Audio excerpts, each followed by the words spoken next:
भूर्भुवः स्वः तत्सवितुर्वरेण्यं भर्गो देवस्य धीमहि धियो यो नः प्रचोदयात्।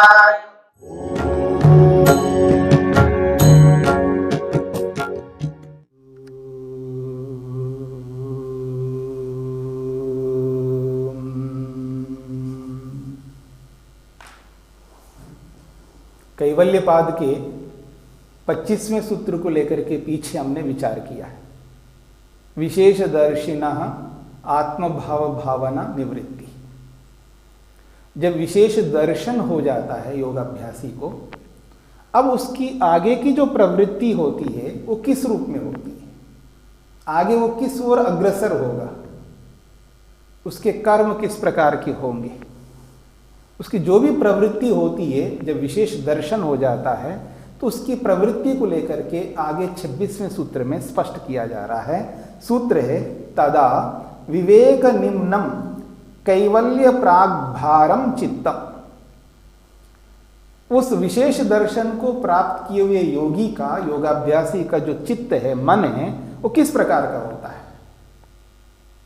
और जब योगी का जो मन है इसकी चर्चा यदि करें तो उस योगी से पृथक जो व्यक्ति होता है, जो सांसारिक व्यक्ति होता है, उसका मन किस प्रकार का होता है। तो जब उसके मन को जानेंगे तो इसके मन को भी आसानी से जान सकते हैं। इसी बात को यहां पर स्पष्ट किया जाएगा। सूत्र है तदा विवेक निम्नम कैवल्य प्राग्भारम चित्तम। तदा का मतलब है तब, यानी जब विशेष दर्शन होता है तब। चित्तम, ये जो हमारा मन है वो कैसा होता है, विवेक निम्नम। निम्न कहते हैं ओर, विवेक की ओर अग्रसर होता है मन, यानी विवेक में ही रहता है। उस मन का जो बहाव है, उसकी जो प्रवृत्ति है वो विवेक की ओर होती है, मूर्खता की ओर बिल्कुल नहीं हो सकती है, इसका यह अभिप्राय है। अब विवेक की ओर प्रवृत्ति होती है, आखिर वो विवेक की ओर प्रवृत्त क्यों हो रहा है वो मन, तो कहते हैं कैवल्य प्राग्भारम, क्योंकि उसको मुक्ति की ओर बढ़ना है ना, मुक्ति की ओर बढ़ना है, मोक्ष को प्राप्त करना है, तो वो विवेक जो है कैवल्य की ओर ले जाने वाला विवेक होगा। इसलिए कहा जा रहा है कैवल्य प्राग्भारम, वो कैवल्य यानी मुक्ति मोक्ष की ओर ले जाने वाला मन होता है। ये सूत्र का अभिप्राय है। अब इसी सूत्र की व्याख्या करते हुए संक्षेप से महर्षि वेदव्यास स्पष्ट करते हैं तदानीम। तदा को वो खोल रहे हैं, तदानीम उस स्थिति में। किस स्थिति में, जिस स्थिति में योगाभ्यासी को विशेष दर्शन हो रहा है उस स्थिति में। यदा यद अस्य चित्तम विषय प्राग्भारम अज्ञान निम्नम आसीत। जब विशेष दर्शन से पहले, जब विशेष दर्शन से पहले किसी भी व्यक्ति का जो मन होता है वो किस प्रकार का होता है, वो कहते हैं अस्य चित्तम विषय प्राग्भारम। उसका मन विषयों की ओर अग्रसर हो रहा होता है, विषयों की ओर प्रवृत्त हो रहा होता है। विषय का मतलब है रूप है, रस है, गंध है, स्पर्श है, शब्द है। तो ये जो 5 विषय हैं, जो प्रसिद्ध विषय है, इन विषयों की ओर उसका मन अग्रसर होता है, यानी उन विषयों में प्रवृत्त होता है, उसका मन विषयों में लगता है। एक सामान्य बात है कि कोई भी रूप दिखाई देता है व्यक्ति को, बहुत अच्छा लगता है, अनायास उसका मन स्वाभाविक रूप से उस रूप विषय में लग जाता है। अच्छा, मतलब अच्छी गंध आ रही, बहुत अच्छी स्मेल आ रही कहीं से, बहुत सुगंध आ रही है कहीं से, अनायास ही उसका मन जो है उस सुगंध में लग जाता है। चाहे वो गंध हो, सुगंध, चाहे वो रूप अच्छा रूप हो, चाहे वो कोमल कोमल बहुत सुहाना लगने वाला जो स्पर्श है, बहुत सुकून देने वाला जो स्पर्श जब उसको प्रतीत होता है तो अनायास उसका मन उस स्पर्श में लग जाता है।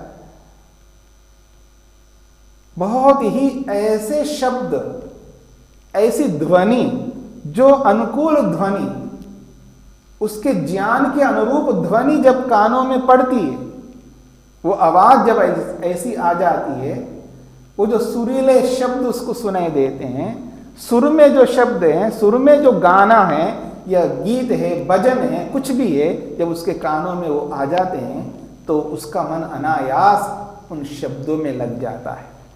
तो रूप हो, रस हो, गंध हो, स्पर्श हो, शब्द हो, इन पांचों विषयों में मन अनायास उसमें प्रवृत्त होता है। कब? जब उसको विवेक ज्ञान नहीं होता है, विवेक ख्याति नहीं होती है। ये बात कही जा रही है।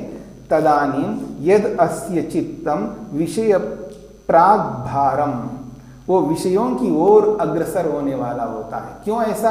तो कह रहे हैं अज्ञान निम्नम आसीत, क्योंकि उसका मन जो है अज्ञान की ओर जाने वाला होता है। उसका मन हमेशा अज्ञान में, अविवेक में, मूर्खता में ही लगा रहता है, इसलिए उसके विषय भी उसी प्रकार के होंगे। जब मन अज्ञान से ग्रस्त होता है, अज्ञान का मतलब वही अविद्या, अस्मिता, राग, द्वेष, अभिनिवेश, इन ज्ञानों से युक्त जब मन रहता है, इसी वजह से वो विषयों की ओर उसका मन अग्रसर होता है। मन में यदि मूर्खता हो तो उसके सामने विषय दिखाई देते हैं, रूप, रस, गंध, स्पर्श, शब्द, क्योंकि अज्ञानता है। वो अज्ञानता मूर्खत्व का हो, चाहे वो राग का हो, चाहे वो अज्ञान द्वेष का हो, या भय, डर का हो। अज्ञान तो अज्ञान है। जब उसके मन में ये अज्ञान रहता है तो विषय उसके सामने दिखाई देते हैं और उन विषयों में ही उसका मन लगा रहता है।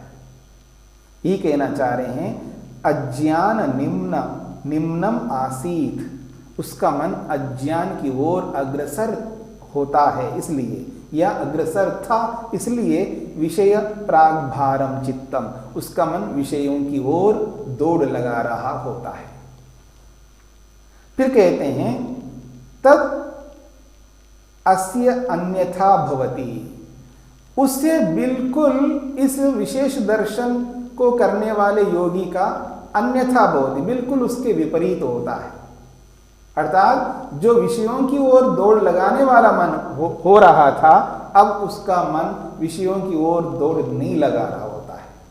उसका मन अज्ञान से ग्रस्त हो रहा था, अब उसका मन अज्ञान से ग्रस्त नहीं होता। इसलिए कह रहे हैं तद अस्य अन्यथा भवति, वह जो, तद का मतलब है वो जो मन है, अस्य इस योगाभ्यासी का नहीं होता।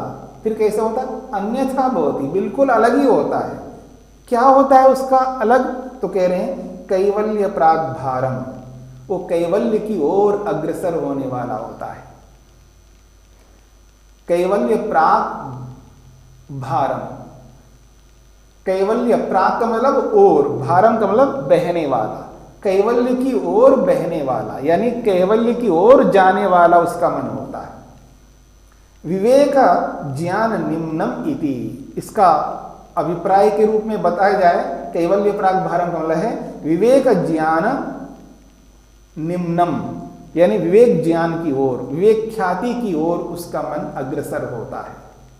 अब उसको विषय प्रिय नहीं लगते, उसको आत्मा प्रिय लगता है, उसको परमात्मा प्रिय लगता है, उसको समाधि प्रिय लगता है, उसको अहिंसा प्रिय लगने लगता है, सत्य, अस्तेय, ब्रह्मचर्य, अपरिग्रह, ये सब उसको प्रिय लगते हैं, क्योंकि वही अहिंसा उसको विवेक को देने वाली है, वही सत्य उसको विवेक को देने वाली है।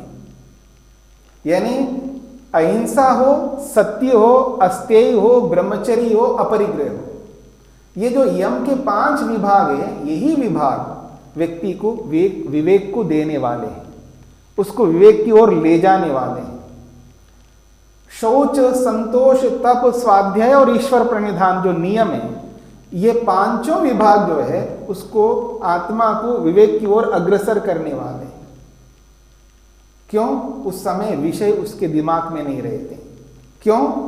यहां पर बोला जा रहा है विषय विशेष दर्शन, उसको विषय से हट करके विशेष दर्शन हो रहा होता है, तो उसको रूप रस गंध स्पर्श शब्द वो कितने उसके सामने आ जाए, उसमें उसकी प्रवृत्ति बिल्कुल नहीं होती है। उसकी प्रवृत्ति तो मुक्ति के प्रति होती है, मोक्ष के प्रति होती है, समाधि के प्रति होती है। और जो सत्संग है, जो स्वाध्याय है, जो भी शास्त्र है इससे संबंधित मुक्ति को दिलाने वाले शास्त्र, उन सब में उसकी रुचि होती है, उसी ओर अग्रसर होता है। जैसे आप देखेंगे ना, लोक में प्रवृत्ति जो है एक प्रकार से प्राय करके आप देख सकते हैं, जहां भीड़ हो रही होती है, जहां जैसे कोई तमाशा हो रहा हो और तमाशे को देखने के लिए वहां भीड़ इकट्ठी हो गई है, अब वहीं पर ये जो विशेष दर्शन को किया हुआ व्यक्ति हो, उसको तमाशे में कोई रुचि नहीं है, और उधर भीड़ उधर है, और दूसरी ओर मान लो कहीं उसके कानों में ये आवाज आ जाए कि कहीं सत्संग चल रहा है, वो जितनी भी भीड़ उधर जा रही है उसको कोई परवाह नहीं है वहां कितने लोग जा रहे हैं, वो सीधा उसी सत्संग की ओर अग्रसर होगा। जहां कोई विशेष ऐसा यज्ञ हवन ऐसा हो रहा हो, वो वहीं पर जाएगा। कहीं भक्ति हो रही हो, वहीं चला जाएगा। तो सत्संग में, भक्ति में, अथवा और कुछ नहीं मिला तो उसको कहीं ऐसी पुस्तकें दिखाई दें जो अध्यात्म से संबंधित पुस्तक है, उसकी प्रवृत्ति अनायास उधर ही हो जाएगी। क्यों? उसके अंदर विशेष दर्शन है, विवेक ख्याति विराजमान है। तो यही कहना चाह रहे हैं कि कैवल्य प्रागभार, वो कैवल्य की ओर अग्रसर होता है। फिर कहा विवेक ज्ञानम, वो कैवल्य प्राग यानी कैवल्य की ओर जाने का मतलब है विवेक ज्ञान की ओर अग्रसर होना। क्योंकि विवेक ख्याति जो है इसका अलग अलग स्तर है ना। विवेक ख्याति का एक सामान्य विवेक ख्याति है जो आपने समाधि में जाना है, एक है सत्वपुरुष अन्यता ख्याति जो अपर वैराग्य के रूप में कहा है। अपर वैराग्य में जो होता है वो दृष्ट और आनुश्रविक, इन दोनों से संबंधित जब उसको विशिष्ट ज्ञान हो जाता है तब वो उसको वैराग्य होता है। फिर वो विवेक ख्याति के रूप में उसका ज्ञान परिवर्तित होता है, और उसी का अभ्यास करते करते करते करते एक दिन ऐसा आता है उसको पर वैराग्य होता है, यानी उत्कृष्ट वैराग्य होता है। सत्वपुरुष अन्यता ख्याति दोनों में बराबर है, आत्मा को आत्मा मानना और जड़ को जड़ मानना, लेकिन दोनों में अंतर है, दोनों विवेक ख्याति है। इसलिए विवेक ख्याति का जो स्तर है वो अलग अलग प्रकार का है। तो इसलिए कहा जा रहा है कैवल्य प्रागभारम, अर्थात विवेक ज्ञान, विवेक ज्ञान की ओर अग्रसर होता है। किसी के मन में ये ना हो कि विशेष दर्शन तो हो ही गया, फिर उसका मन विवेक ज्ञान की ओर क्यों अग्रसर हो रहा है, वो तो पहले से मिल गया किसी को विवेक ज्ञान। तो ये भ्रांति में ना रहे, उस भ्रांति को मैं स्पष्ट करना चाह रहा हूं। विशेष दर्शन तो हुआ है, यानी विवेक ख्याति तो उसको प्राप्त हो गई है, पर वो विवेक ख्याति जो है वो निचले स्तर का है। क्योंकि आपने समाधि पाद में विवेक ख्याति दो प्रकार की आपने जाना है, एक है अपर वैराग्य के रूप में और एक पर वैराग्य के रूप में। और अपर वैराग्य का जो विवेक ख्याति है वो एक प्रकार की नहीं है, ये भी समझ लेना। क्योंकि अपर वैराग्य के प्राप्त होने पर 4 प्रकार की समाधियां लगती है, और चारों समाधियों का जो विवेक ख्याति वो भिन्न भिन्न प्रकार की है। वहां 4 समाधियां कही गई ना। जो पहली समाधि का जो विवेक ख्याति है वो अलग प्रकार की होगी, दूसरी समाधि की जो विवेक ख्याति वो अलग प्रकार की होगी। उसमें स्तर भेद होता है ना। पहले स्तर की समाधि में पहले स्तर का विवेक ज्ञान होगा, दूसरे प्रकार की समाधि में दूसरे प्रकार का विवेक ज्ञान होगा, तीसरे प्रकार की समाधि में अलग ज्ञान होगा, और चौथे प्रकार की जो समाधि है वो एक अलग ज्ञान होगा, वो उत्कृष्ट हो जाएगा। तो पहली समाधि में जैसा विवेक ख्याति है वैसा ही विवेक ख्याति चौथी समाधि में हो, ऐसा नहीं है। तो जैसे संप्रज्ञा समाधि के 4 भेद बताए गए हैं, उन 4 भेदों में 4 भेद वाली विवेक ख्याति होगी, ये समझ लेना है।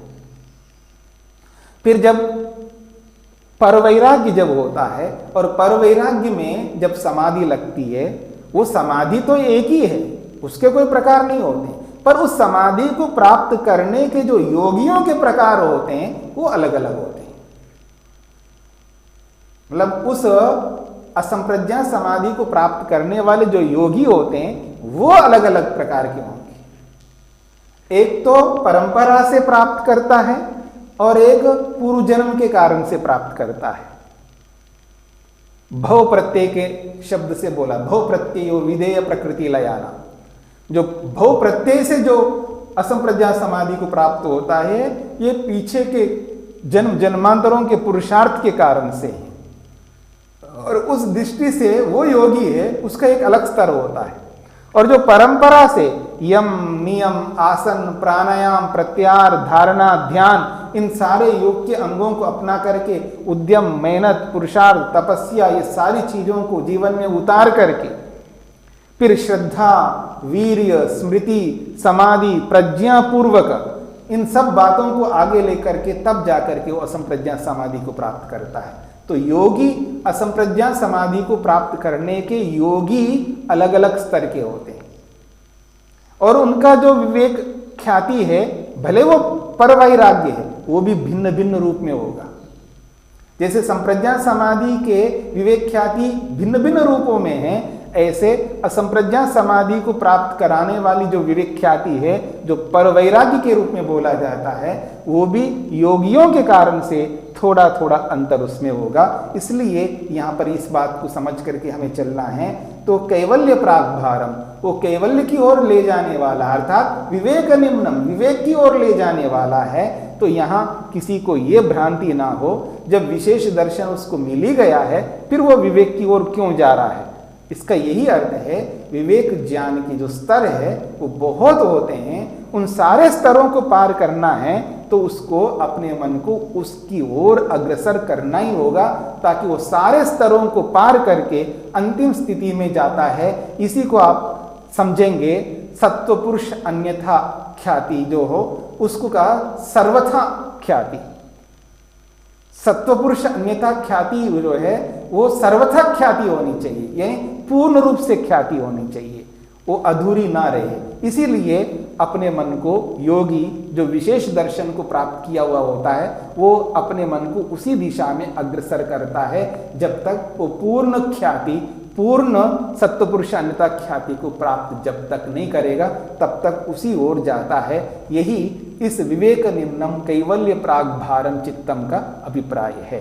तो तदा उस स्थिति में, जिस स्थिति में ये विशेष दर्शन को प्राप्त किया हुआ योगी होता है, वो योगी अपने मन को विवेक की ओर अग्रसर करता है, और विवेक की ओर अग्रसर करके मुक्ति को दिलाने वाले जितने भी प्रकार के ज्ञान होंगे, वो सारे के सारे ज्ञानों को, और वो भी जड़ वस्तु के संदर्भ में और चेतन वस्तु के संदर्भ में, चेतनस्थ जो ज्ञान है और जड़स्थ जो ज्ञान है, उनको पृथक पृथक जानता हुआ बहुत ही गहराई से सूक्ष्मता से पूर्ण विवेक ख्याति, अत्यंत विवेक ख्याति शब्द कोई भी आप बोल सकते हैं, इसको सर्वथा विवेक ख्याति के रूप में सूत्रकार महर्षि पतंजलि ने स्वीकार किया है। उस विवेक ख्याति तक पहुंचने के लिए यहाँ पर यह बात कही जा रही है कि वो अपने मन को उसी ओर अग्रसर करता है जिससे अंतिम स्थिति तक वो पहुंच ना सके। यही तदा विवेक निम्नम कैवल्य प्राग्भारम चित्तम का अभिप्राय है।